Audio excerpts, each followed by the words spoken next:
বন্ধুগণ,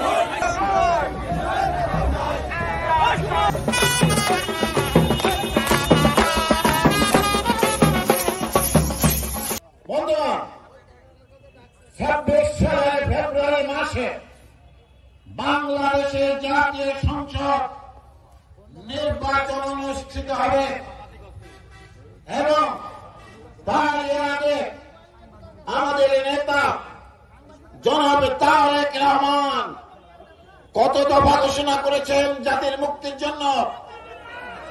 কত দফা? 31 দফা।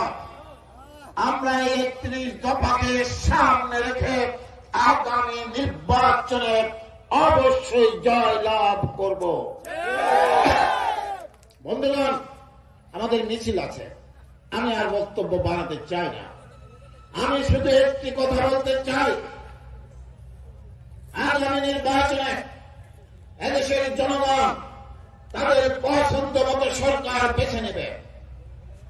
আর সে লক্ষ্যে আমরা যারা বিএনপির নেতা কর্মীরা আছে, আমাদেরকে জনগণের সাথে নিবিড়ভাবে মিশে যেতে হবে। একটি কথা মনে রাখবেন, রাজনীতি কিন্তু ফুলের বিছানা নয়, রাজনীতি হচ্ছে কাঁটার বিছানা। সুতরাং জনগণের মন জয় করতে হলে সন্ত্রাসী কর্মকাণ্ড, চাঁদাবাজি, টেন্ডারবাজি, বাস স্ট্যান্ড দখল, বালুমহল দখল, এগুলো যাতে কেউ করতে না পারে সে ব্যাপারে আমাদের সজাগ দৃষ্টি রাখতে হবে।